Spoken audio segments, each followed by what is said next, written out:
Sikat. Obrolan psikologi, santai, tapi tetap serius. Sikat kali ini kita akan sama-sama bincang-bincang cerita-cerita ya. Tentang suara hati anak-anak muda. Anak-anak muda era digital.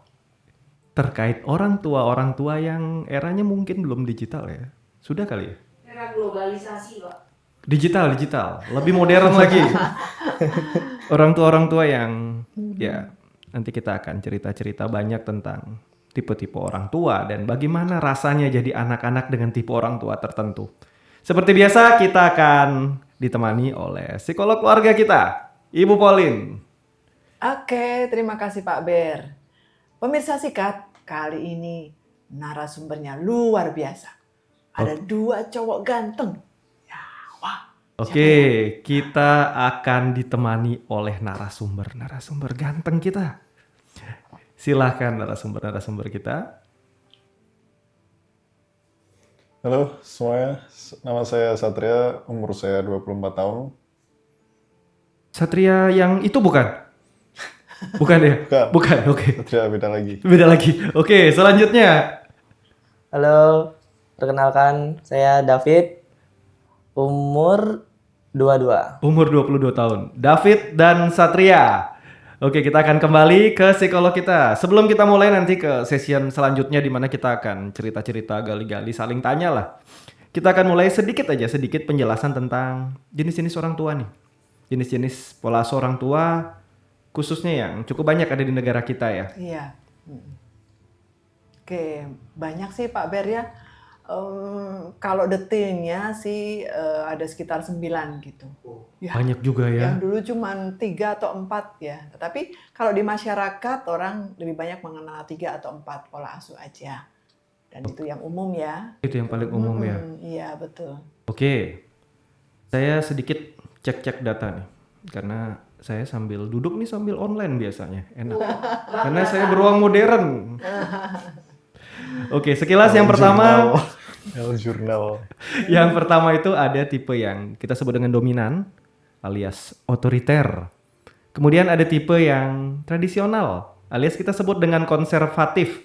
Nanti teman-teman yang menonton video ini, pemirsa silahkan sambil dicari kira-kira kalau kalian orang tua tipe saya yang mana sih? Nah kalau anak-anak sambil diinget-inget bapaknya di rumah, ibunya di rumah, tipenya yang mana, cara menanggulanginya seperti apa.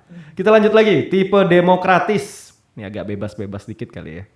Kemudian ada tipe permisif, ada tipe overprotective. Wah ini mantap. Kalian laki-laki semua ya? Laki-laki. Tipe permisif itu permisif. Nah ya permisi. Ya, permisi. Nah, ada lagi tipe yang kurang terlibat ya. Atau ya mungkin sedikit peduli amat ya. Sibuk kerja lah. Toko rame tak ada yang jaga. Kemudian ada juga nanti tipe-tipe ini berkombinasi satu sama lain ya. Kita kembali ke Ibu Pauline ya. Ibu Pauline, tipe orang tua ini biasanya dominan satu atau bisa dua-duanya?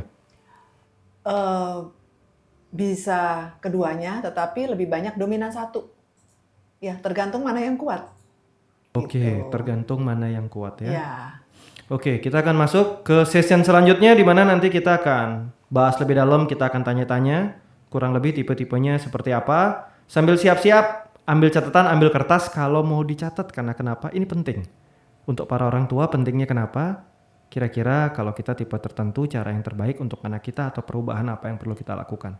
Untuk anak-anak biar tahu bapak ibunya seperti apa, tips dan triknya seperti apa. Masuk ke session 2.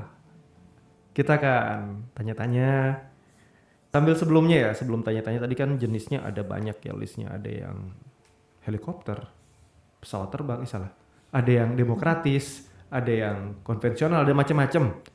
Di negara kita di Indonesia kalau digeneralkan ini, Ibu Pauline, kira-kira kalau bisa digeneralkan biar lebih mudah gitu, dibagi jadi berapa ya? Ya kalau lihat dari kondisi alam kita ya Pak Ber, alam nih. Kalau di perkotaan biasanya atau kebanyakan itu mereka pakai pola asuh demokratis. Oke. Ya. Lalu kalau di pedesaan mereka lebih banyak ke konservatif ya. Lebih tertutup ya. lebih tertutup Lebih ya. tertutup, konservatif. Demokratis mungkin lebih apa ya, konvensional kali ya masuk sana ya. Konvensional, lebih open gitu ya. Ya, lebih open, lebih permisif. ya, permisif segala macam itu. Oke. Ya. Sekarang kita akan masuk ke narasumber kita yang pertama. Narasumber yang pertama ya. Satria yang itu tuh. Silahkan narasumber yang pertama. Saya punya pertanyaan kecil nih. Pertanyaannya kecil. Jawabannya boleh panjang, boleh kecil ya. Lebih bahagia mana kalau ingat masa-masa sekolah dulu ya? Di sekolah atau di rumah? Di sekolah Di sekolah. Kenapa? lebih happy aja. Happy-nya kenapa? Sama teman Sama biasa bermain gitu lah. Sama teman bermain ya. Oke. Kita akan selanjutnya menuju ke narasumber kita yang kedua. David? Halo. David happy di mana, David? Happy di sekolah sama sih. Enggak di rumah pacar. Belum. Aduh, belum. Sampai sekarang sih belum. Perkenalkan David single. Jujur banget. Jujur banget ya. Jadi lebih seneng di sekolah karena banyak temennya lah. Karena banyak temannya. Lebih Bisa senang di sekolah main. karena banyak teman-teman. Oke, sekarang kita lihat dari sudut pandang psikologi kita. Kenapa nih anak-anak kok lebih suka di sekolah daripada di rumah? Ya, itu kayaknya saya sepaham juga ya. Ingat masa lalu saya sebagai anak sekolahan. Ya memang salah satu mereka senang ketemu anak-anak yang seumuran ya. Mungkin tujuannya, pola pikirnya sama ya. Happy, kemana, hangout dan segala macam lah. Gitu. Masih mencari identitas diri juga ya. Dan itu masa-masa mulai tebar pesona kali ya sama jenis kelamin lain. Jadinya pengennya ke sekolah terus kali ya. Nah, itu kalau di rumah karena memang dari kecil ya mereka sudah mendapat pola asuh dari kedua orang tuanya yang sama mungkin atau tidak ada perubahan atau apapun ya mungkin mereka merasakan kejenuhan. Kenyeduhan. Ya, pingin ada suasana baru. Nah, di sekolah kan suasananya baru ya. Apalagi kalau sekolahnya pindah-pindah kayak gitu. Suasana baru terus jadinya. Iya. Oke. Tadi kita sudah dapat sedikit jawaban-jawaban kecil tentang lebih happy di rumah apa di sekolah. Ternyata sepakat nih narasumber kita keduanya lebih happy di sekolah. Sekolah. Kemudian dari psikolog kita juga ternyata lebih happy di sekolah ya. Karena mungkin satu generasi ya. Lebih nyambung. Iya, saya generasi mereka juga. Saya bisa menyesuaikan. Bisa menyesuaikan. Oke, kita akan menuju ke narasumber kita kembali. Satria. Satria. Nah, muncul. Tadi agak-agak gangguan dikit Satria. Satria. Kalau saya sebut kata orang tua, Ya, yang kebayang bapak atau ibu? Atau keduanya? keduanya pasti. Kalau kebayang mereka berdua, satu kata yang mendeskripsikan mereka berdua adalah? Mantap. Mantap. Satu kata yang mendeskripsikan bapak? Keras. Keras. Ya, Ibu? lebih keras. Lebih Wah, ternyata. Kasih keras. Ya, kasih keras. Satu kata yang mendeskripsikan diri Satria sendiri. Lebih keras saya sih. Lebih keras lagi. Saya kira Keras. bapak keras, ibu keras karena sama-sama keras. Saya Akhirnya kita harus jadi lebih lembek. keras, ya. Oh enggak ya, enggak jadi lembut-lembut gitu. Ya. Enggak lembut-lembut Enggak, gitu, enggak. Oke, kita akan menuju ke David. Halo. Oh, oke David. Deskripsikan bapak dan ibu satu kata. Kalau ibu sama sih keras. Kalau bapak kurang tahu ya. Udah lama gak ketemu soalnya. Bapak? Bapak meninggal Oke. yatim. Waktu usia berapa David? Waktu saya usia usia berapa ya? SD mungkin kelas 2, kelas 3. SD kelas 2 atau kelas 3 ya. Jadi lebih banyak sama ibu ya Sama di ibu. rumah ya. Ya. Oke. Kita akan kembali lagi. Masih pertanyaan ini, masih pertanyaan, kita akan siap-siap ke Satria ya. Satria. Ingat bapak di rumah? Ingat. Kalau ingat sama bapak, bagaimana cara bapak mendisiplinkan Satria dalam keseharian? Physical touch. Ya. Digosok-gosok gitu? Ya, digosok-gosok kalau diceples. Nah, gitu. Keras. Ya, physical touch. Ya. Sikat. Sikat dong. Bapak banyak sentuhan ya? Betul. Berarti banyak sentuhan. Perasaannya apa saat disentuh-sentuh bapak itu? Perasaan saya sentuh ya, mungkin itu latihan militer saya mungkin. Latihan militer. Ya, Hati gimana? hati ya mungkin ya mengeras, hati mengeras. Hati mengeras. Ya. Tapi pesan yang disampaikan sama bapak dengan cara bapak yang mungkin cukup keras itu ya, itu masuk nggak ke Satria? Bisa Satria terima dengan baik nggak? Diterima ya, kalau baiknya enggak sih, lebih ketakut sih. Jadi takut ya Ya. sama bapak. Oke, kalau sama ibu Satria? Kalau itu word of affirmation sih. Afirmasi. Ya. Positif ibu ya, positif Wah, terus ya. mantap ya. Gitu. Mantap tapi wajahnya kayak Hari kebalikan lah ya ini. bapak negatif caranya, ibu selalu lembut positif. Bukan. Jadi word of affirmation kan Ya, afirmasi. kebalikan. Oke. Ya gitulah. Berarti ibu kalimatnya baik terus gitu. Namanya pedas gitu. Oke, Spicy sama-sama girl. negatifnya, cuma satunya lewat kata, satunya Ya, lewat satunya tangan. Lewat, ya tuh. Oke, kita. Spicy girl.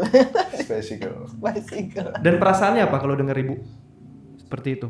Masuk nggak, nyampe nggak pesannya ibu? Enggak, yang ada tambah jengkel. Tambah jengkel ya. Ya. Tapi nurut. Enggak juga sih. Nggak juga. Oke. Ya. Kita akan lanjut ke David sebentar lagi. Oke, David. Kalau dari David gimana nih? Gimana apanya nih, Pak? Masih dengan pertanyaan yang sama seperti tadi. Ya, kalau ibu mungkin sama sih. Dengan kata-kata Kata-kata ya. kata-kata yang pedas. Yang membuat malas di rumah. Oh, ini sebabnya anak Ya, jarang mau di rumah ya. Berarti kata-kata pedas dari ibu. Oke, kita akan kembali. Sebentar lagi kita akan dengarkan ya. Dari psikolog kita. Ibu Pauline, bagaimana ini? Pesannya nggak nyampe, malah pingin pergi dari rumah. Iya, menyedihkan. Tapi kok nggak sama kayak saya ya? Untungnya saya nggak banyak masak cabai-cabean gitu ya. Dan tidak menjadi spicy girl untuk anak-anak saya. Ya, jadi tergantung pola asuh yang diterima oleh seseorang itu kali ya Pak. Jadi pengaruhnya pasti ada. Apakah mereka sebagai orang tua dulu mendapatkan yang sama juga dari orang tuanya, kemudian diteruskan kepada anak-anak. Nah kan berbeda-beda setiap yang dialami oleh setiap orang. Oke, jadi pengaruh orang tua juga dapat cara pendidikan dari orang tua mereka ya. Ya, Dan ini diturunkan turun-temurun. betul. Zaman dulu belum ada kelas-kelas parenting, belajar menjadi orang tua yang baik seperti apa. Kan zaman sekarang booming ya, mungkin sejak tahun 2000-an ke atas ya. Banyak Iya. pelatihan-pelatihan tentang parenting, tentang cara mendidik anak begitu ya. Betul. Sehingga cara mendidik anak dengan tepat, kalau bisa anaknya nggak ada traumatik gitu ya. Anaknya indah. Dari sudut pandang psikologi, Ibu Pauline, Ya. mendidik anak dengan tegas keras seperti zaman dulu nih, dibanding dengan mendidik anak yang zaman sekarang cukup bebas gitu, efek ke generasi muda seperti apa? Efeknya apa? Ke generasi muda, ke anak-anak seperti apa ya? Oh ya, pasti membawa efek yang berbeda ya tiap anak. Jadi karena anak itu kan dilahirkan dari dua orang tua. Nah, tentunya dua orang tua ini juga punya pola asuh yang berbeda yang didapat dari orang tuanya masing-masing. Nah, kalau mereka di antara keduanya itu ada yang dominan atau kekeh melakukan atau mengasuh anaknya dengan pola asuh yang dia terima, diteruskan kepada anaknya, tentu dia menjadi dominan. Karena mungkin dia merasa bahwa pola asuh yang dia terima dulu itu adalah yang membuat dirinya menjadi sekarang ini. Yang Mungkin terbaik. sekarang ini dia merasa berhasil, ya, merasa bisa tangguh dalam berjuang dan sebagainya. Nah, itu dia teruskan kepada anaknya, walaupun itu pola asuhnya menyakitkan. Oke, kalau dari sudut pandang psikologinya Ibu Pauline, orang tua yang kita tadi kan bagi jadi dua lah ya, yang gampang, yang bebas modern, Ya, sama yang konservatif, yang kaku. oke. Bagus mana sih Bu? Kalau secara bagus ya levelnya, mungkin lebih bisa diterima yang konvensional, Pak Ber. Ya, karena konvensionalnya itu bisa mengikuti zaman, lebih adaptif Oke. lah. Ya, karena apalagi sekarang orang sudah mengenal tentang gen ya, gen generasi, tapi bukan halilintar ya. Itu. Jadi kalau orang tua yang konvensional itu mereka akan lebih bisa menyesuaikan diri dengan zamannya. Oke. Itu. Tapi- Kalau yang konservatif lebih kaku. Kalau disiplinnya gimana? Kan kadang banyak yang bilang anak-anak dibesarkan dengan pola asuh yang luar biasa, ini boleh diberi kebebasan. Akhirnya secara mental nggak pernah tertekan, nggak pernah kayak tadi Satria dan David yang kena sentuhan-sentuhan kasih sayang udah dikurangin banget kan? Ya, Tapi anaknya kena sentuhan kasih sayang sama teman di sekolah, down, nggak mau sekolah, 2 minggu libur, kenapa? Takut dibully. Nah, ini efeknya gimana ya? ya efeknya kalau secara konvensional tadi ya lebih bisa dimengerti. Apalagi tadi Pak, kepanjangan sekali soalnya pertanyaannya. Jadi kalau kan yang konvensional itu kan dia lebih bebas, lebih adaptif ya. Oke, untuk disiplin ya. Heeh. Ya. Oke, konvensionalnya tetap disiplin tapi ya. Betul, betul. Sebetulnya konvensional dan konservatif itu mereka punya menanamkan rasa disiplin juga kepada anak-anaknya. Cuman bedanya untuk yang konservatif itu disiplinnya begitu kuat, tangguh dan harus menurut. Oke. Ya, mungkin secara ini hanya komunikasi satu arah. Begitulah. Ibaratnya kayak bos kepada karyawan. Nggak mau tahu kondisi karyawannya kayak apa. Tetapi kalau konvensional ada pendekatan-pendekatan tertentu. Jadi sebetulnya hanya perbedaannya itu adalah pandangan pola asuh dan cara mereka melanjutkan kehidupan aja.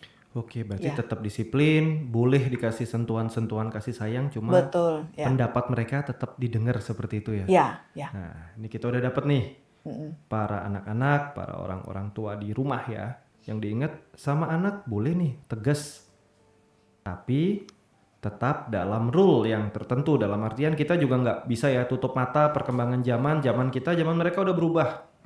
Dan kita juga nggak bisa memaksakan nilai-nilai zaman kita dibawa ke zaman sekarang karena perubahannya udah ada selama nggak keluar batas. Kemudian yang belajar didik anak tanpa trauma bahaya juga. Kenapa? Anaknya mental jadi nggak ada. Boleh tetap dididik keras tapi tidak berlebihan. Jadi mungkin seperti itu ya. Betul, betul sekali Pak Ber. Kita akan kembali sekarang ke Satria. Satria? Oke. Satria hadir? Hadir. Hadir. Satria. Momen masa anak-anak, ya berarti masa anak-anak mulai dari kecil sampai dewasa lah. Satu momen yang benar-benar tersimpan di hati terkait orang tua tentang kesalahan apa yang Satria buat. Mungkin anak kecil kan nakal, sering nakal gitu. Nakalnya ngapain ini? Nakal. Ya teriak-teriak atau Oke. penting-penting atau apa gitu kan. Tantrum. Mainan ya. Tantrum. Ya, Tantrum. Respon orang tua gimana Satria? diajar. Dikasih pelajaran. Diajar. Hajar. Dipukulin. Dihajar. Oke. Ah, Perasaannya apa Satria? perasaannya ya cuma nangis. Kalau anak kecil kan belum bisa mikir. Cuma nangis gitu. Terakhir kali dipukul usia berapa Satria? terakhir kali dipukul waktu SMP. SMP. Yang Satria lakukan sampai akhirnya dipukul adalah? Saya latihan, saya beres nanti suatu saat nanti. Aduh. Satria ngapain tuh sampai kena pukul itu ceritanya? SMP saya kan suka sepak bola dulu. Karena tendangan saya melambung tinggi lah ya. Masuk kuburan, saya ambil bolanya, terus sepatu saya sobek. Oke. Nah terus ya biasa orang tua sepatu sobek gitu kena pukul karena bilangnya tidak merawat sepatunya karena dibelikan kan dengan perjuangan. Oke. Jadi karena dianggap tidak bisa merawat apa yang sudah diberikan tanggung jawabnya ya. Betul. Dari bapak dipukul, dari ibu? Dari ibu ya hanya dimarahin saja. Dimarahin Ibu aja. selalu ngobrol aja. Yang membekas mana? Bapak atau ibu? Sama aja ada masanya itu, ada fasenya. Ada Ya. fasenya. Dua-duanya membekas. Membekas Kuat. pasti. Pasti kuat. Bu. Ya. Oke, kita akan menuju ke David. Oke, David. Momen yang sama, suatu momen yang David inget ya. Berarti dari ibu ya? Ya, dari dari ibu. Yang membekas itu momen apa, David? Paling membekas itu mungkin apa ya? Mungkin waktu SMA itu saya pernah jadi wakil kepala sekolah ke rumah karena bolos. Oke. Jadi ya dari pihak sekolahnya bilang kalau ngelakuin kesalahan bakal dikeluarin. Nah setelah kepala sekolahnya pulang, ya itu dah kena salam dari Binjai kalau kata-kata kawan. Ada salam dari Binjai.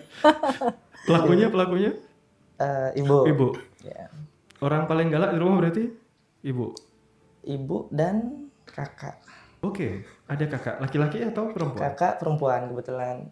Galak mana sama ibu? Galak kalau waktu kecil galak kakak.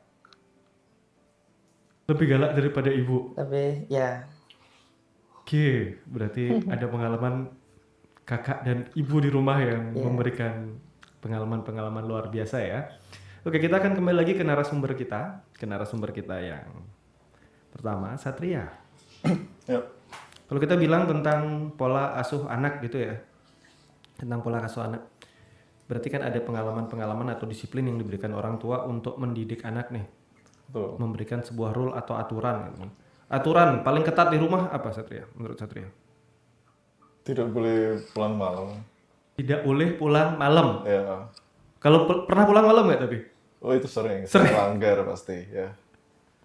Responnya sampai rumah? Ya itu tidak nyaman. Nggak nyaman. Pulang ke rumah tuh nggak nyaman. Waktu pergi itu udah Happy. Pulang ke rumah rasanya nggak ada happy. gak ada happy-nya. Waktu Yang ada merasa bersalah. kalau kan pulang malam tuh perginya sore atau perginya malam? Ya, kadang pagi, sore ya. Pagi atau sore udah pergi. Ya. Waktu pergi berencana nggak mau pulang malam? Enggak sih. Nggak berencana. Enggak berencana. Terus kenapa kok sampai malam akhirnya? Ya so tongkrongan semakin hangat gitu. Makin seru makin malam ya. Gamenya belum kelar ya. Betul. Oke, akhirnya kapan jam-jam berapa nih biasanya udah mulai kan di tengah-tengah main seru nih, mungkin jam 7 lewat, jam 8 masih nggak apa-apa lah. Ya. Menyentuh angka berapa tuh mulai deg-degan kebayang rumah gitu. Kalau saya dari pagi atau dari siang biasanya jam 8 sampai jam 9 tuh mulai ada telepon spam gitu. Udah cariin. Ya, tapi saya abaikan biasa. Teleponnya diabaikan. Ya. Oke. Kemudian mulai akhirnya saya putuskan pulang aja itu kapan biasanya? Nggak ada sesuka saya. Berarti rule itu nggak berlaku ya? Nggak berlaku. Perasaannya mulai cemas itu kapan berarti? Mulai cemas waktu pulang, waktu Perjalanan pulang. cemas. Waduh jam sini ya itu mulai nggak enak. Kalau lagi cemas yang kebayang apa nih? Gambar rumah atau yang seram-seram atau muka orang tua? Omongan sih. Omongan kata-kata Ya. orang tua. Ya, omongan. Rasa-rasa gitu mulai sakit-sakit kerasa itu enggak? Sakit apa ini Mas ya? Kan tadi katanya dapat disiplin sentuhan kasih sayang itu Oh, kebayang? itu semenjak saya dewasa saya Nggak pernah, Itu berarti hanya dulu waktu masa kecil lah, mentok-mentok SMP lah. SMP. Mulai SMA sudah nggak, mungkin takut dibales mungkin ya. Oke. Karena udah pada sama gedenya gitu. Berarti yang jadi deg-degan itu kata-katanya ya, ini dapat omongan apa gitu kali ya. Ya, Oke, kita akan lanjut ke David. David. Oh, tentang aturan. Paling ketat tentang apa? Paling ketat itu paling pas kecil sampai SMA itu sama sih, kayak pulang malam tuh udah pasti. Paling jam 11 tuh udah disuruh pulang dari kecil sampai SMA itu dah, itu rules paling ketat. Diteleponin nggak tapi juga? Teleponin. Teleponin. Diabaikan nggak? Satu rumah yang teleponin bisa. Satu rumah Diabaikan atau diangkat teleponnya? diabaikan. Sudah pasti.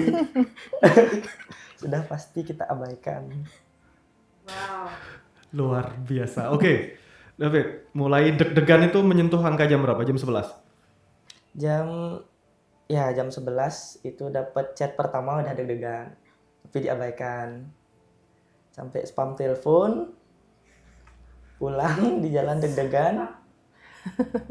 Ya, Kalau tadi dari Satria kan abaikan terus, nggak peduli, tetap main, nggak ada deg-degan, perjalanan pulang baru mulai, aduh, lewat jam. ya. Kalau David begitu di spam telepon, memutuskan pulang atau enggak? Memutuskan pulang. Memutuskan pulang ya. Memutuskan pulang. Perjalanan pulang yang kebayang gambar rumah yang serem atau kebayang sosok orang-orang di rumah? Sosok orang-orang di rumah. Sosok yang kebayang siapa, David? Kakak dan ibu. Kakak dan ibu. Sepertinya kakak David ini cukup dominan ya di rumah, memberikan rule dan aturan ya. Oke, kita akan kembali ke psikolog kita kali ini. Tadi kita kan dapat jawaban ibu bahwa mereka mulai deg-degan itu di jam-jam ya mulai malam, mulai diteleponin, mulai dicariin ya, mulai dicariin, dan kita punya jawaban kompak dari mereka. Abaikan saja. Ini gimana nih Bu? Dari sudut pandang psikologinya. Sebentar, saya harus menjadi seperti mereka ya. Perasaan mereka saat itu gimana? Karena saya nggak pernah pulang malam sampai jam 1 jam 2. Oke. Mungkin mereka mengambil sikap seperti itu karena ya percuma kali ya. Percuma artinya kalau mereka membantah, bicara atau apapun usaha mereka untuk membela diri ya. Apa ya artinya? Mencari alasan gitu nggak didengarkan dan tetap disalahkan. Ya, akhirnya spontanitas yang mereka bisa lakukan adalah ya sudah, abaikan saja. Toh nanti juga diem, ya dimarahin juga, dimarahin juga tetap ya. ya, tetap dimarahin ya. Ya sudah, akhirnya seperti ini lagi. Karena percuma menyampaikan alasan, membela diri itu tetap salah juga. Betul, iya. Oke. Ini menarik. Saya akan kembali ke narasumber kita ya. Kita balik deh sekarang dari David dulu deh. Nah, dari David dulu. David, itu kan udah jelas dimarahin ya, telat pulang ya. Topik kita masih tentang telat pulang. Bukan telat yang lain, telat pulang. Ketawa. Tentang telat pulang. Sampai di rumah. Ya. Yang terjadi biasanya gimana, David? Sampai rumah, kalau telat pulang itu udah pasti satu keluarga kumpul di ruang tamu. Terus saya pulang, silent treatment biasanya dulu. Silent treatment. Silent treatment, nggak ada yang ngajak ngobrol sama sekali. Ntar dipanggil, sini dulu, didudukin, dikasih ya kata-kata mutiara. ngopi. Ya, gitu aja paling. Responnya David gimana, David? Membela diri, berusaha menjelaskan alasan terlambat pulangnya Ya, atau sudah pasti. biasanya jujur nggak Menjelaskan. tapi bilang gamenya seru nih atau mungkin lagi kumpul nih atau Ya, biasanya pasti jujur. Lagi ngegame, atau lagi seru ngobrol, lupa jam, alasan biasanya. respon mereka menerima nggak tapi? Enggak. Tetap pokoknya yang penting pulang sesuai jam. Kalau ada alasan nggak mau terima alasan. David pernah nanya nggak tapi sama ibu di rumah sama kakak di rumah? Sebenarnya kenapa sih mereka marah? Kenapa sih harus ada aturan, harus ada jam? Itu pernah tanya nggak?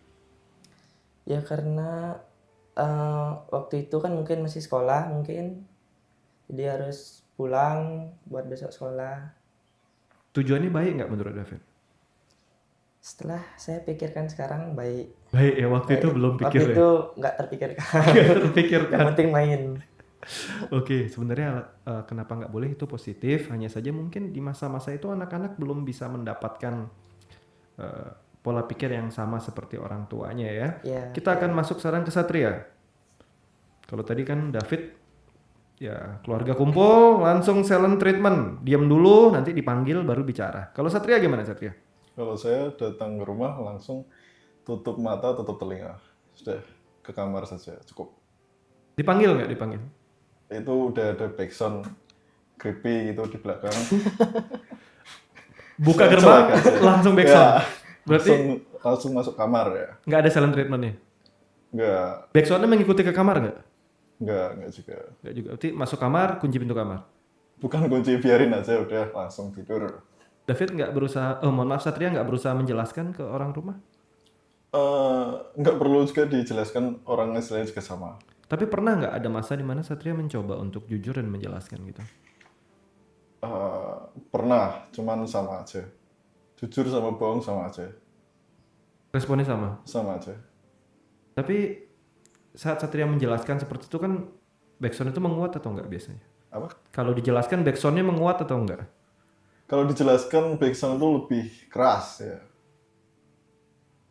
Jadi mending Lebih diam. Mending diam. Mending diam. Menurut Satria, dikasih jam malam ini penting nggak sih?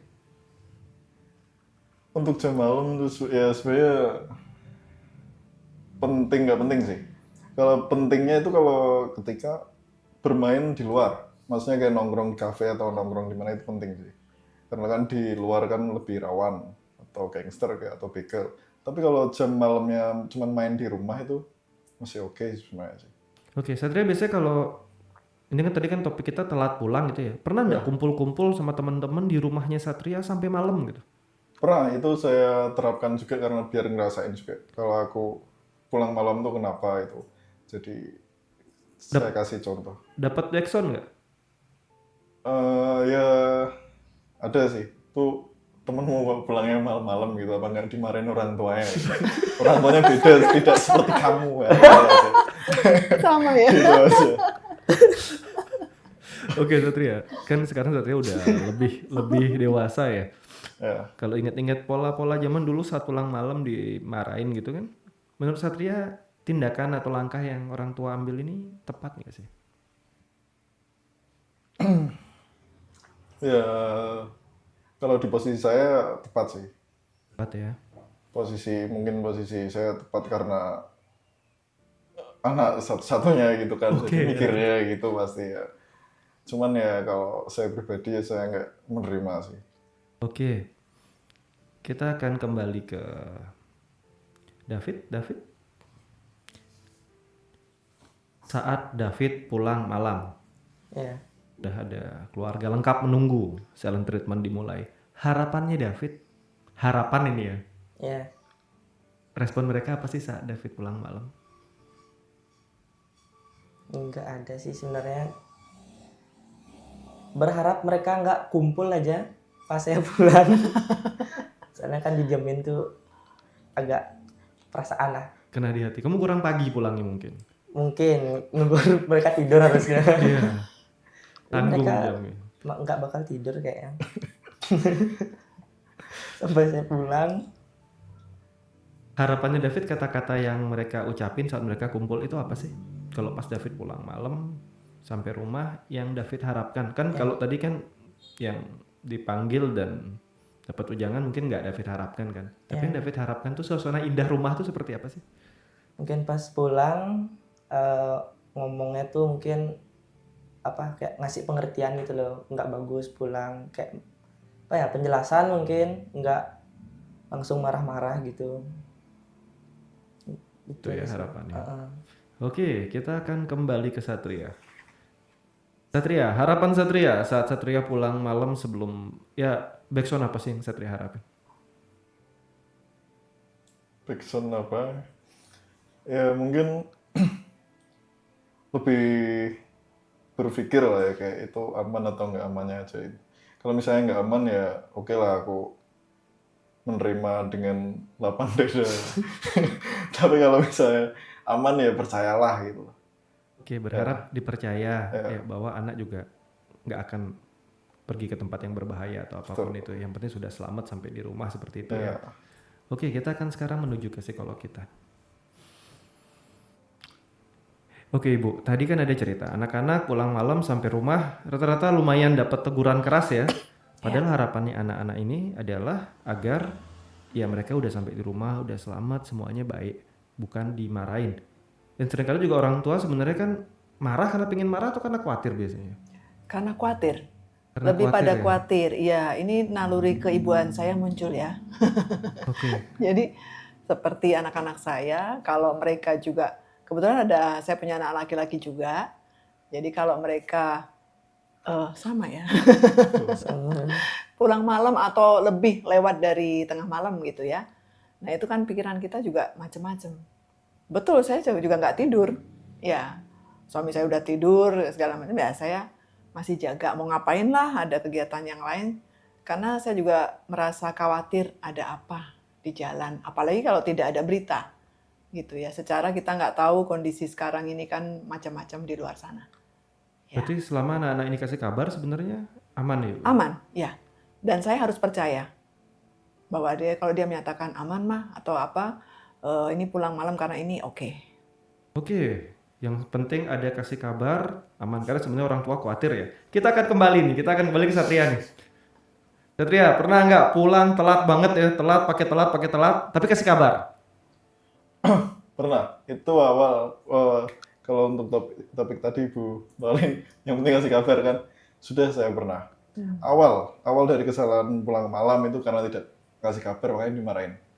Oke. Lalu saya pulang malam dengan kabar, penuh kabar. Sama aja. Dimarahin juga. Sama aja. Jadi mending sama aja. Jadi nggak ada efek mau kabar mau apa nggak ada. Kelihatan banget konservatifnya ya berarti. Konservatif. Mau ada Wah, kabar, tipuan. nggak Mau ada. ada nggak mau tahu ya. Omongan berenang aja itu loh. Nggak. Oke, kita akan menuju ke David. David pernah nggak David? Ya, pernah, pasti pernah. Kasih kabar penuh. Jadi awal-awal tuh sama kayak nggak ngasih kabar, ujung-ujungnya dimarah. Jadi besoknya saya mencoba. Kalau di telepon saya angkat. Jadi kalau telat pulang gara-gara hal yang positif mungkin kayak ada kerja kelompok gitu mungkin waktu sekolah kayak nggak dimarah. Tapi kalau alasannya main sampai larut malam itu langsung dimarah di tempat di telepon gitu. Tapi di rumah nggak ada silent treatment setelah itu? Nggak ada. Nggak ada ya? Oke. Ini menarik ya. Ada respon yang berbeda dari orang tua yang berbeda. Kita akan menuju ke Ibu Pauline. Ya, Ibu Pauline, ini kemungkinannya orang tuanya beda nggak? beda pasti. Beda. Oh iya, orang tuanya beda. Pasti beda lah ya. Cara asuhnya beda nggak nih kira-kira? Iya, ya kalau lihat dari ceritanya dan responnya sangat berbeda. Ya.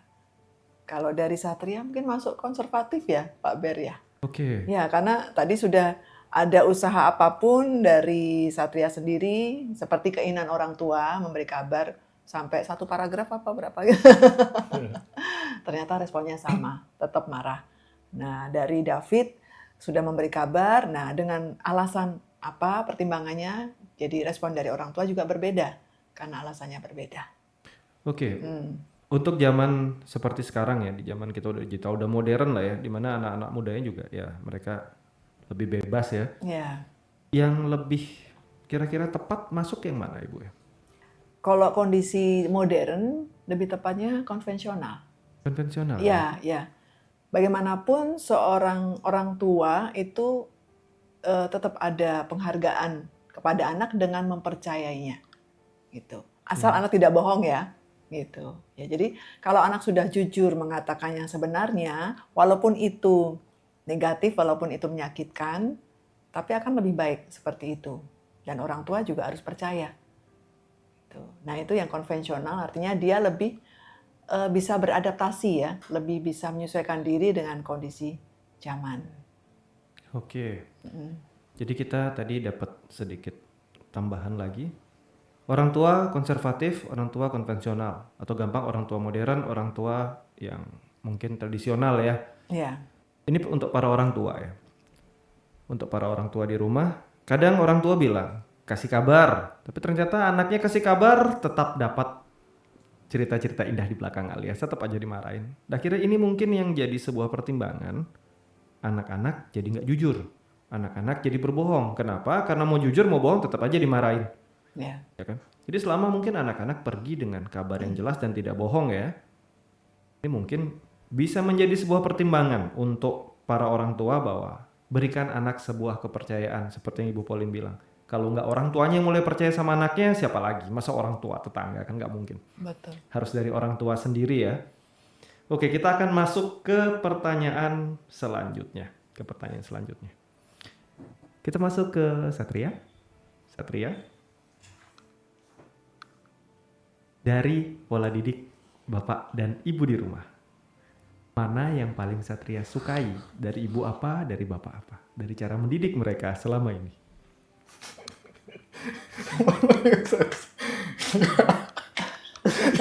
Pertanyaan apa ini? Saya suka karena ibu begini, saya suka karena bapak begini. Tadi kan nggak sukanya udah cepet ya. Nah, ini kalau nggak sukanya langsung keluar. Sekarang saya mau tanya di balik Oke. sukanya. Sukanya kalau dari bapak ya oke lah, nggak apa keras gitu, nggak apa, oke lah. Bagusnya lebih ke mental sih, lebih Batman aja. Kalau ibu sukanya ini bisa dilemparkan dulu nggak? Saya mikir dulu sukanya apa. Sukanya apa? Ya ini nggak bisa dipikir singkat, ini nggak bisa spontan. Oke. Kita akan menuju. Ini sepertinya Satria butuh waktu karena mungkin banyak banget ya cerita-cerita positifnya. Jadi masih mau disusun dulu. Kita akan menuju ke David dulu. David. Siap. Berarti David ada ibu dan kakak di rumah ya. Ya. Yang bikin David, oh ini loh cara didik yang aku suka itu yang seperti apa ya? Yang menyenangkan. Yang cara didik yang saya suka. Gitu maksudnya. Betul. Cara didik mereka yang buat David cocok lah. Pengalaman gitu. Pengalaman. Mungkin apa ya?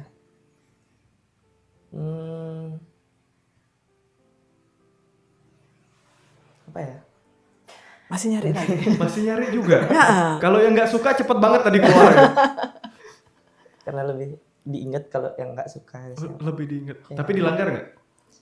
Dilanggar? Kan lebih diinget yang nggak suka diomelin, tapi tetap dilanggar nggak? Tetap dilanggar biasanya. Yang saya suka mungkin ibu itu apa ya?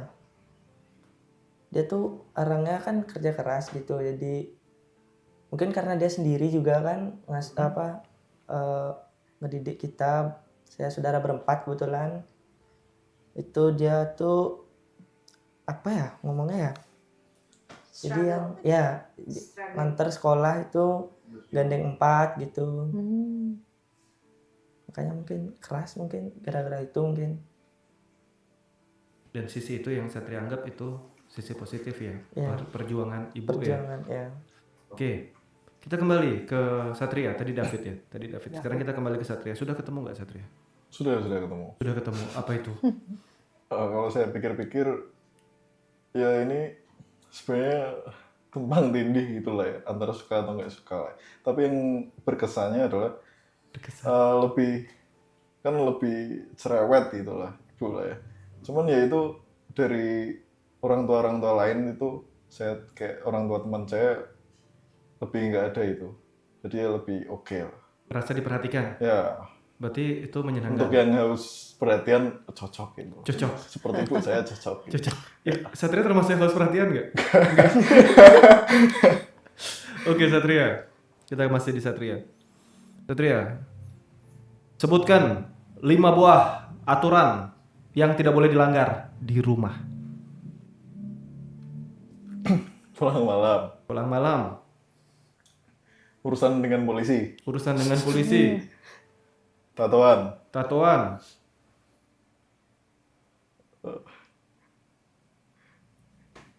Lupa sholat. Sholat, oke. Eh,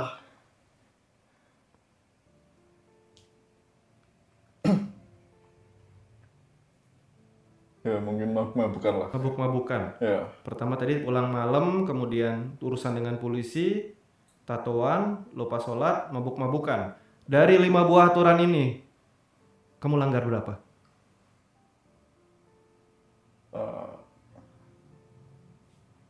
saya nggak berurusan sama polisi sama nggak tatoan.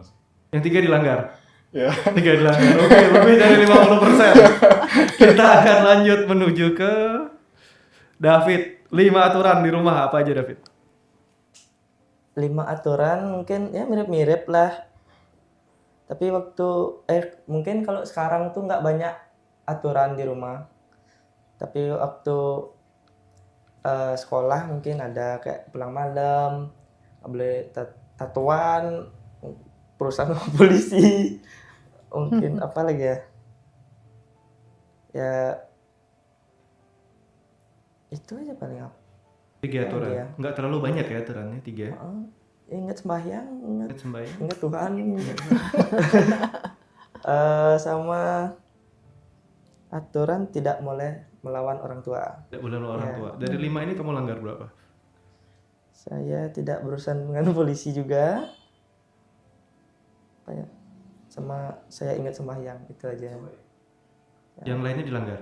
Ya, Hampir sama, di atas 50%. Di atas 50%. Iya. Kita kembali ke Ibu Pauline. Ya. Saya 5 aturan nggak ada. Oh, Nggak nggak ya? ada. Oh, nggak ya.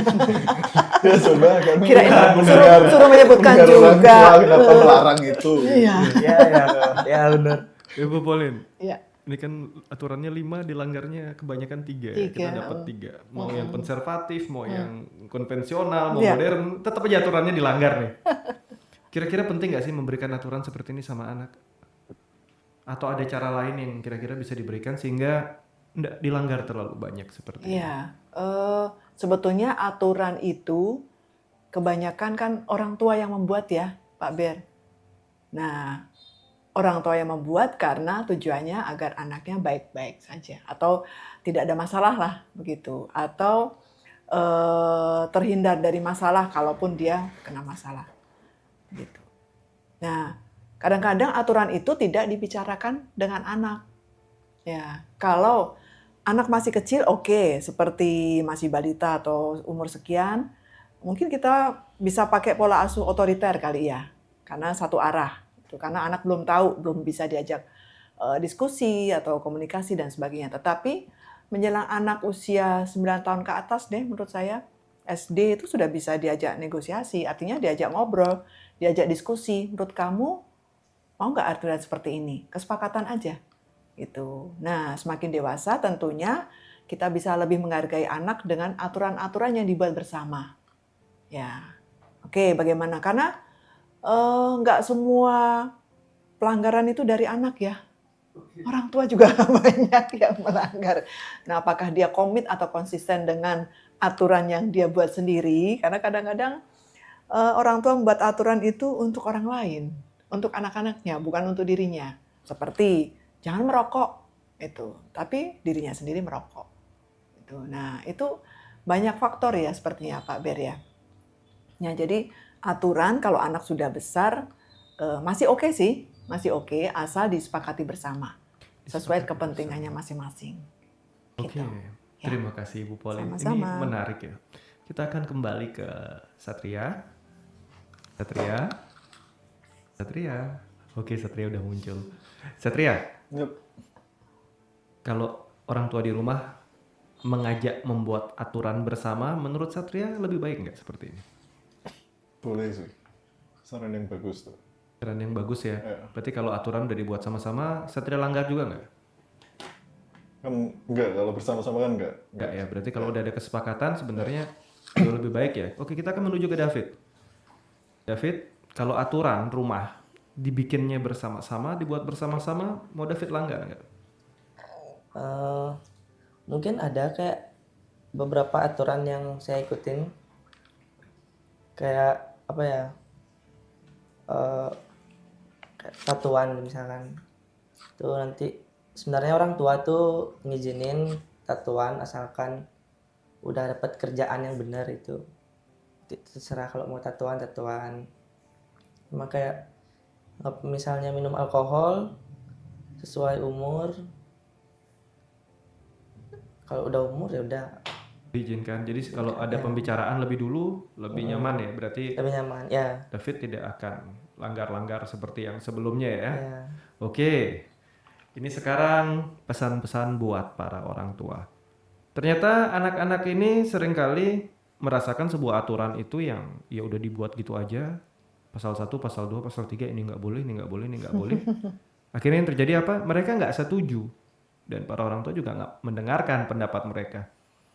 Pesan orang tua di rumah tadi yang kita dapat juga dari psikolog kita ya. Mulai usia 9 tahun ke atas lah anak-anak udah mulai diajak bikin aturan bersama bareng. Karena dengan begitu saling menghormati. Dan sekali lagi aturannya juga diikuti bersama-sama. Karena banyak sekali sebuah kondisi di mana aturannya banyak tapi orang tua juga tidak kasih contoh ya. Karena anak-anak ini kan mencontoh orang tua. Kalian jangan screen time terlalu lama. Tapi orang tuanya nggak pernah lepas dari handphonenya, dari layarnya selalu. Terus alasannya, bapak ibu kan kerja. Padahal mungkin aja nonton film ya. Ini cukup banyak ya. Kalau kita amati fenomena ini ya. Minta anaknya tidak screen time tapi sendirinya selalu screen time. Oke, nanti kita akan lanjut ke session selanjutnya. Kita akan gali lebih jauh lagi ya. Lebih menarik tentang orang tua dan anak-anak ini. Orang tua adalah fondasi awal kehidupan kita. Namun apa yang terjadi jika fondasi itu retak oleh kata-kata yang menyakitkan, perlakuan yang keras atau bahkan pukulan-pukulan kasih sayang? Tadi kita sudah mendengar langsung ya suara dari anak-anak yang mungkin tidak selalu terdengar di tengah kesibukan dunia ini. Saat ini kita akan kembali ke anak-anak. Kita akan masuk ke Satria. Satria, pernah nggak kamu dibuat merasa bersalah oleh orang tua? Pernah kalau itu. Sering atau tidak? Sering. Apakah hampir setiap hal atau ya sesekali aja? Sesering apa? Setiap kejadian lah. Setiap kejadian? Pasti ada. Rasa bersalah. Ya. Enak nggak? Enggak lah. Enggak enak. Tapi kamu salah nggak sebenarnya? Salah. Memang salah ya? Salah. Memang salah dan dibuat merasa bersalah? Atau kamu nggak salah, kamu dibuat merasa bersalah? Mungkin salah saya itu biasanya waktu kadang diem itu nggak bisa kan, karena diem pasti itu nyanyiannya lebih banyak kan. Oke. Itu kadang tuh ada yang suatu kata-kata yang nggak enak gitu. Terus kan aku pasti membantah gitu dengan nada atau bicara yang kurang sopan mungkin lah ya. Itu jadi rasa bersalah aja. Oke, berarti bersalah karena nggak sengaja Kesulut membalas emosi lah ya. dengan kata-kata yang juga tinggi ya, atau mungkin kurang sopan. Ya. Oke, berarti merasa bersalahnya bukan karena tindakan dilakukan, tapi karena responnya pada waktu itu ya. Oke, kita akan lanjut sekarang menuju ke David. David? Oke, David. David hadir? David? David, pernah nggak dibuat merasa bersalah oleh orang tua? Pernah pasti. Ya sama-sama lah, mungkin pas buat salah dimarah, terus ngelawan, terus mungkin kan dikasih penjelasan kenapa marah. Situ mungkin ngerasa bersalah. Berarti kalau David merasa bersalahnya karena penjelasan orang tua yang sebenarnya benar ya, berarti ada tindakan salah yang David lakukan, akhirnya merasa bersalah, bukan karena ikut nadanya tinggi terus saya bersalah tuh enggak ya? Enggak. Oke. Sekarang kita akan kembali masih ke Satria. Satria, rasa bersalah paling besar kepada orang tua apa? Pernah itu waktu mentok-mentoknya saya emosi sih. Saya bilang saya sebenarnya nggak sayang sama orang tua. Ya itu rasa bersalah sih. Respon orang tua waktu itu gimana, Satria? Oke, terima kasih gitu ya. Ya. Satria sampai berbicara seperti itu beneran nggak sayang atau hanya karena emosi? Emosi. Emosi aja, tapi sayang ya? Saya Benar. benar. Jujur nih. Jujur. Oke, kita akan menuju ke David. David, pernah nggak merasa bersalah? Yang paling besar nih apa nih sama orang tua? Yang paling besar mungkin waktu itu eh, kakak saya lagi ada masalah, terus saya bantu kan. Itu saya bantu, terus sampai rumah eh, dimarahin sama ibu kan, dimarahin sama ibu, nadanya tinggi, omongannya kemana-mana. Mungkin pas itu saya juga emosi.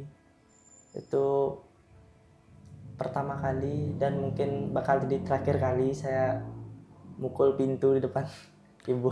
Itu aja sih. Rasanya apa? Responnya ibu waktu itu gimana? Kaget pasti. Terus kaget, terus dia diam, dia langsung ke kamar. Situ saya dikasih air, sudah tenang. Akhirnya ya ngerti lah, salah itu, merasa bersalah, minta maaf lah. Oke, karena sebuah respon yang Ya, cukup kuat ya, akhirnya juga ada rasa bersalah.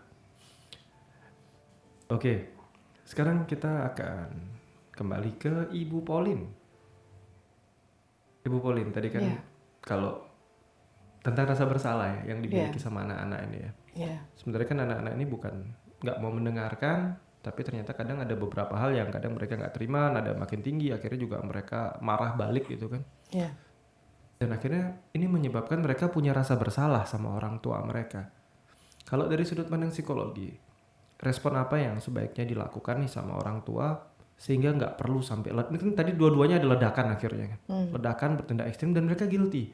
Iya. Kalau kita lihat dari orang tuanya ya, sudut pandang orang tua yang sering marah-marah, sering membuat anaknya merasa bersalah, sering membuat anaknya merasa tertekan, ini juga merasa bersalah nggak sih karena anak? Mestinya iya ya. Orang tua yang sering marah-marah kepada anaknya karena kan yang dia pikirkan ini pulang telat, tidak beri kabar, seperti itulah kesalahan-kesalahan yang sama dia kumpulkan lalu dia marah-marah. Kecuali malah marah di sinetron nggak apa-apa dibayar ya. Ini marah-marah yang ya setiap kali selalu dilakukan dan mungkin juga menjadi kurang menghargai apa yang anak-anak jelaskan seperti itu. Ya sepertinya ini akan semakin membuat anak menjadi emosi. Oke. Ini saya mau pertanyaan dikit yang agak out of topic gitu kali ya. Tapi ini banyak, saya dapat pertanyaan yang menarik. Menurut anak-anak nih, menurut anak-anak. Nanti yang mau jawab dulu boleh Satria dulu deh, Satria, kira-kira kan namanya orang tua ya, bekerja, punya kesibukan dan mungkin banyak kegiatan hal di luar lainnya yang mungkin ya ada tekanan juga dan sebagainya. Menurut kamu Satria, orang tua marah ke kamu nih memang tujuannya marah ke kamu atau sebenarnya pelampiasan ya? Mungkin rasa sayangnya kayak gitu, bentuk sayangnya kayak gitu. Bentuk rasa sayang, Ya, bukan karena pelampiasan emosi di luar dilempar ke kamu ya? kalau itu kurang tahu sih, saya juga tidak mau berkata. Pernah nggak kamu diam-diam nggak ada apa-apa tiba-tiba diomelin gitu? Diomelin aja? Itu pernah. Mungkin waktu capek biasa, apalagi cewek kan. Ibu ya, Ibu berarti. ya kan. Ya. Kalau capek ngomel ya, tiba-tiba ya. ngomel, ya. Sering nggak? Enggak sih, karena saya juga jarang di rumah sih. Kalau sering di rumah sering nggak? Oh, kalau sering Pelampiasan. di rumah. Oke, kita menuju ke David. Gimana David? Sering nggak kena marah yang nggak ada sebab gitu? nggak sering tapi pernah. Lagi diam, lagi tidur-tiduran, tiba-tiba kena marah, alasannya kemana-mana. Pelampiasan, pemindahan amarah gitu ya? Ya, Jelek. karena capek, sama banyak pikiran mungkin kan, kita nggak tahu. Oke, ini masih mungkin terjadi. Oke, kita akan kembali ke Ibu Pauline. Tadi kan kadang orang tua juga sebagai seorang orang tua tugasnya ya juga punya tugas lain di luar sana, mungkin bekerja atau mungkin jadi karyawan atau mungkin punya usaha di mana mungkin ya Iya. pasar lagi ramai lagi sepi, kita nggak pernah tahu ya usaha. Atau mungkin orang tua tertentu yang punya jabatan-jabatan tertentu, ya kan? Kira-kira dari hal-hal seperti ini sering nggak sih pemindahan emosi itu terjadinya ke anak-anak gitu? Atau mungkin untuk sebuah image, atau mungkin ya karena mungkin dimarahin bos di kantor nggak bisa marah, istri lebih galak gitu kan, akhirnya anak yang dimarahin gitu. Ya. Sering nggak hal ini terjadi? Untuk seringnya saya kurang tahu ya, tetapi itu artinya kalau orang tua lagi ada masalah, taruhlah orang tua pasti ada masalah ya selain di keluarganya. Nah, lalu dia melampiaskan emosinya atau marah-marahnya kepada orang di rumah, itu artinya bahwa dia belum bisa mengendalikan emosinya. Ya. Secara dewasa, dia kurang bisa berpikir bahwa ini bukan pada tempatnya. Karena seperti tadi, ternyata anak-anak ini, Satria dan David, pernah mendapatkan kemarahan yang tanpa alasan. Itu berarti bahwa ya ada sesuatu di orang tua mereka. Jadi kenapa ada seperti itu? Mungkin juga faktornya seperti tadi Pak Ber bilang, ada masalah di pekerjaan atau keluarga atau apa yang lebih krusial gitu ya. Atau juga karena pengaruh jabatan, bisa jadi. Ya, karena merasa dirinya seorang pejabat, pemuka suatu pengurus atau apapun itu. Nah, dia untuk menjaga image-nya, dia melakukan pola asuh yang keras, ketat, yang ternyata itu tidak bisa diterima anak-anaknya. Oke. Pola asuh yang keras, ketat, dan berat diterima anak-anak. Nah, ini pesan untuk para orang tua ya. Jadi memang sebagai problem saat kita sudah memutuskan menjadi seorang orang tua ya, emosi kita di luar jangan dibawa ke anak-anak, karena anak-anak kasihan. Lagi tidur tadi tiba-tiba diomelin, nggak ada apa-apa, tiba-tiba dimarahin, dicari-cari salahnya, Iya. terus dibuat merasa bersalah. Jangan, karena anak-anak kan belajar fase-fase mereka, suatu saat mereka akan jadi orang tua, dan harapan kita juga mereka jadi orang tua yang baik, yang nggak menurunkan hal-hal yang mungkin kurang positif. Kemudian Ibu Pauline, dampak pola asuh keras untuk jangka pendek dan jangka panjang terhadap anak-anak. Ya, kalau pola asuh yang keras mungkin salah satunya adalah otoriter ya Pak, kita sebut itu, atau konservatif atau apapun itu. Ya menurut saya efeknya anak menjadi tidak percaya diri, kurang bisa beradaptasi, ya. Karena kurang kreatif juga bisa, karena segala sesuatunya dianggap kurang benar, salah, kurang pas, nggak cukup dan sebagainya. Selalu ada salahnya, terutama di situ. Dan secara komunikasi juga ada pengaruhnya, Pak Bir, karena biasanya orang tua yang demikian itu kurang terbuka, hanya bisa instruksi, marah, nyuruh dalam kuasanya sebagai seorang tua, orang tua ya. Mumpung jadi orang tua nih, hak prerogatif kali, aku berhak dong, ini itu, ini anakku kok gitu. Aku juga pengen anakku jadi baik seperti aku, yang aku dulu juga mendapatkan pola asuh yang aku dapat. Gitu. Nah, ini akan aku turunkan. Tapi ternyata kan dia lupa. Ada sisi dari pasangan yang punya pola asuh yang berbeda juga. Kalau pola asuhnya sama mungkin oke ya, tapi nggak tahu ya. Belum pernah saya tanya apakah ada orang tua yang pola asuhnya sama. Mungkin bisa menerapkan yang sama juga pada anaknya. Tetapi kebanyakan kan pola asuhnya mix ya. Nah, dari situ berarti harus dicari pola asuh yang ideal untuk anaknya. Oke, berarti bukan membawa pola asuh bawaan yang udah kita punya, kita Betul. turunkan, tapi mencari kombinasi yang terbaik untuk anak-anak kita ya. Ya. Kita akan masuk ke Satria. Satria, dampak pola asuh keras tadi kita cerita-cerita pola asuh di rumah cukup keras, Satria. Dampak ke Satria dengan pola asuh yang keras seperti ini, yang Satria sekarang udah beralih ya, sudah bukan remaja, sudah dewasa ya. Hal apa yang Satria dapat?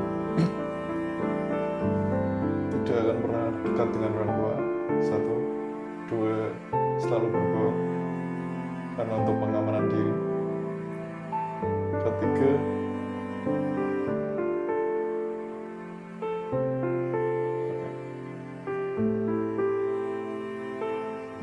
ya itu sih garis besarnya itu.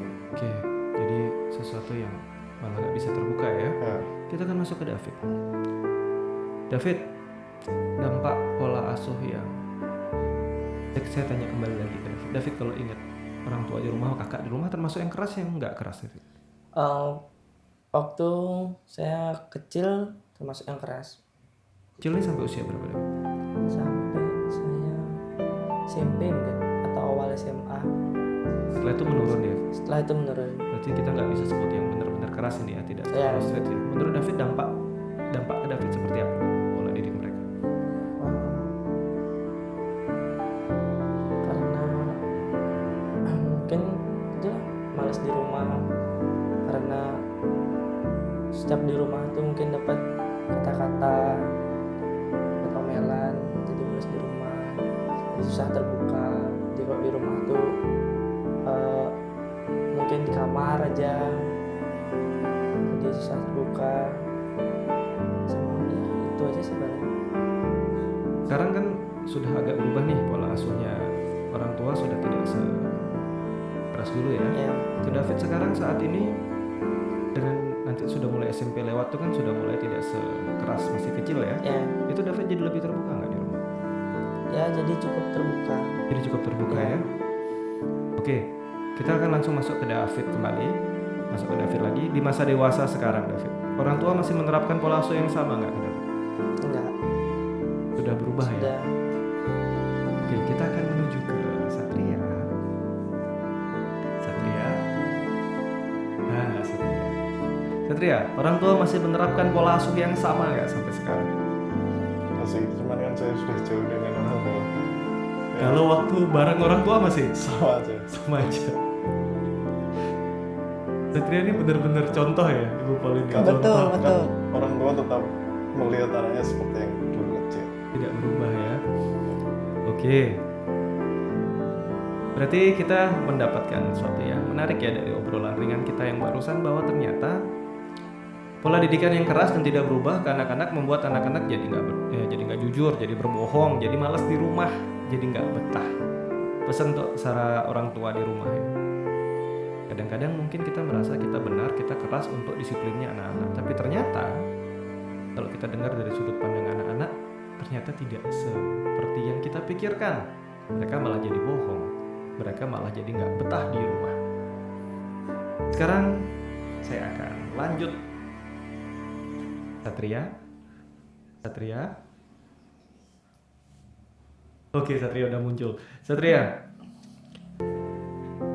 kalau bayangkan bapak dan ibu di rumah, bapak dulu deh. Ada hal apa sih yang pengen Satria sampein sama bapak di rumah? Sehat-sehat aja sih. Sehat selalu. Kalau terkait pola asuhnya, Terkait pola asuhnya, ya sudah normal sih. Jadi udah oke. sudah bisa diterima. Sudah.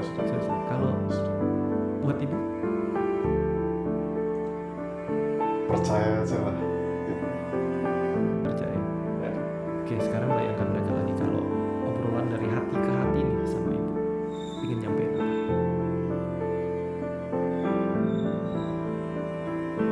Bisa percaya sama anak apa enggak gitu.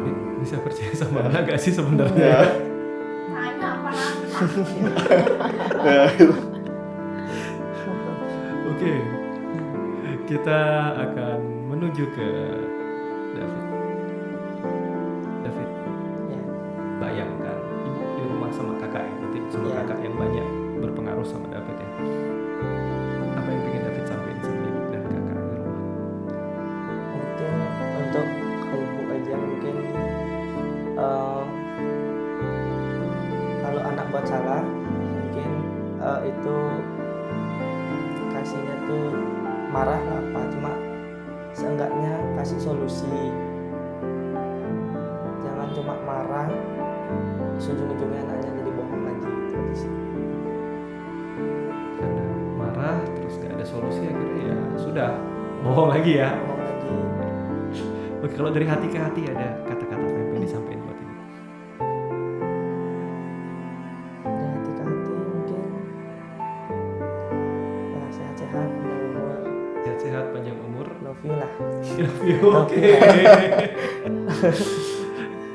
Oke, kita akan kembali ke Satria. Satria, suatu saat nanti Satria akan jadi seorang bapak ya? Ya, Betul bapak ya? betul Bapak. Masa ibu. Suatu saat nanti Satria akan jadi seorang bapak. Pola asuh seperti apa atau cara asuh orang tua di rumah ada yang pingin Satria rubah nggak? Atau tetap gitu aja nanti ke anak-anak juga? Ya, saya mungkin menerapkan bebas bersyariat lah. Bebas bersyarat. Nah, Bersyaratnya apa? ya ntar pasti Telat pulang pukul negosiasi. Enggak. juga enggak? Enggak. Jangan. Akan lebih memberikan kebebasan ya. Ya. Oke, kita akan masuk ke David. David, suatu saat David akan jadi orang tua juga ya. Ya, betul. Kira-kira ada yang ingin dirubah nggak David dari cara didik orang tua? Mungkin perbanyak komunikasi. Banyak komunikasi ya. Karena komunikasi is the key. Komunikasi adalah kuncinya. Asik. Adalah kunci. Oke, kita akan menuju ke Ibu Pauline. Ibu Pauline, tadi kan Iya. kita dapat nih ke anak-anak kalau mau nyampein apa sama orang tua, seperti apa sudah disampaikan. Kemudian juga kalau mereka jadi orang tua, ya pengen dirubah apa. Nah, dari sudut pandang psikologinya nih Ibu Pauline, pesan-pesan buat para orang tua di rumah dan para calon orang tua di rumah seperti apa Ibu Pauline? Ya. Oke, para penonton yang sudah menjadi orang tua, nonton sikap ya. Jadi, yang pertama, menjadilah orang tua yang baik, yang efektif bagi anak-anak. Karena orang tua adalah panutan yang baik untuk anak-anak. Yang kedua juga, hargai dan percayalah pada mereka. Karena orang tua dulunya juga anak-anak. Ya, belajar menerima sikap-sikap atau perasaan-perasaan yang mereka timbulkan setelah mereka menjadi anak. Tentunya sebagai orang tua sudah pernah mengalami dan itu semoga tidak diulang. Lalu juga luangkan banyak waktu untuk berkomunikasi, komunikasi secara efektif, karena saat mereka mulai beranjak dewasa tentu komunikasinya menjadi beda ya, lebih kepada dua arah. Dan apapun pendapat mereka, kita coba untuk hargai dan kita hormati. Karena bagaimanapun mereka akan menjadi orang tua juga nanti seperti kita. Oke, terima kasih Ibu Pauline. Sama-sama. Terima kasih Satria dan terima kasih untuk David. Pola asuh bukan tentang sesuatu yang sempurna ya, tapi tentang belajar. Menjadi orang tua itu seharusnya tetap belajar. Mau mendengarkan lebih dulu, mau komunikasi, tidak sibuk bikin aturan sendiri. Semoga obrolan-obrolan dengan kita ini membuka wawasan kita, melihat dari sisi yang lain, dari sisi anak-anak aja untuk para orang tua. Dan untuk anak-anak juga melihat dari sisi orang tua yang ingin selalu memberikan yang terbaik untuk anak-anaknya. Sampai jumpa di sikat-sikat episode lainnya. Ingat, subscribe, share, dan like. Bye-bye. Bye. Terima kasih.